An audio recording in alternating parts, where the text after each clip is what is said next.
Carcinware, salient features of exercise recommendations for adult patients with type 2 diabetes. A summary. Based on the information provided from the Integrated Diabetes and Endocrine Academy for Indian Patients, CME India, here are the salient features of exercise recommendations for adult patients with type 2 diabetes. Benefits of exercise. Improves metabolic parameters, leading to reductions in weight, waist circumference, visceral adipose tissue, blood pressure, HbA1c, and LDL cholesterol. Improves insulin sensitivity within 48 hours of exercise, with effects lasting beyond 72 hours. Yoga provides additional metabolic benefits including lower blood pressure, heart rate, and HbA1c, along with improved lipid profiles. Reduces stress, lowers catecholamine levels, enhances mood, and moderates cardiovascular responses to stress. Types of exercise. Aerobic. Continuous rhythmic movements involving large muscle groups, walking, cycling, jogging, swimming. Resistance. Exercises that involve adding weight to the body, push-ups, pull-ups, rowing, weightlifting. Flexibility. Exercises that enhance the full range of movement, lower back and hamstring stretching. Balancing. Activities that improve balance. Yoga, Tai Chi, standing on one leg, toe walking, walking sideways, or backward. Intensity. Low intensity. You can whistle while exercising, slow walking. Moderate intensity. You can hold a conversation but lack the breath to whistle, brisk walking. High intensity. Breathing becomes too heavy to comfortably speak in full sentences, running, rowing, cycling.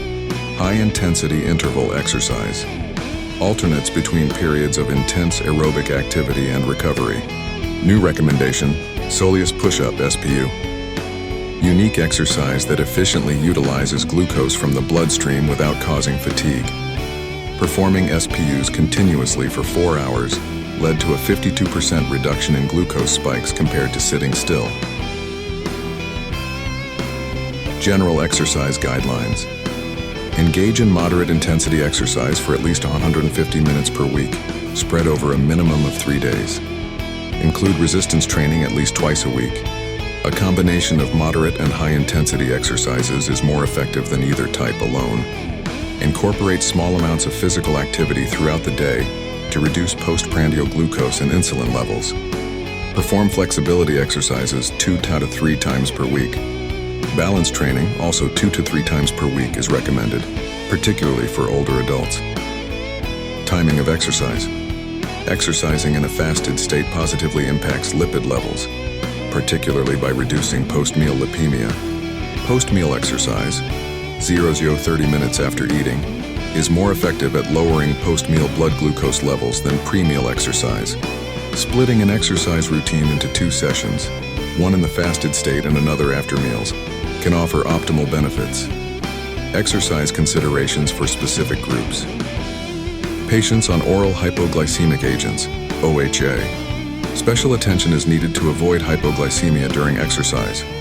Patients on insulin. Risk of post-exercise hypoglycemia can be minimized by incorporating a brief maximal intensity sprint before or after exercise, adding intermittent high-intensity bouts, or performing resistance exercises immediately before aerobic exercises. Pregnant women with T2DM. A routine of 30 minutes of aerobic exercise 3 to 4 times a week is recommended. Older adults with T2DM. Assess frailty, age-related disabilities, and comorbidities. Tailor exercise programs based on their physical environment, support system, and available resources. Patients with T2DM and ischemic heart disease, IHD.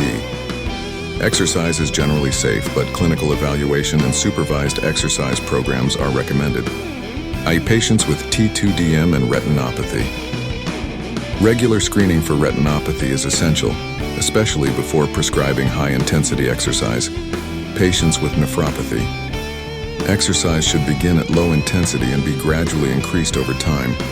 Patients with neuropathy. Use appropriate footwear and focus on non-weight-bearing exercises. Patients with foot ulcer. Focus on non-weight-bearing exercises and avoid weight-bearing and isometric exercises involving the lower limbs. Patients with arthritis and T2DM.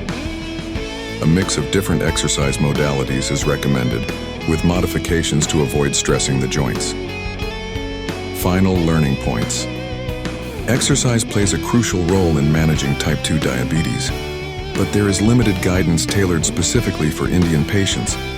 This recommendation integrates the latest exercise modalities, taking into account both macrovascular and microvascular complications, and provides individualized exercise advice for different conditions associated with type 2 diabetes. Specific exercise guidelines are provided for patients with diabetic foot.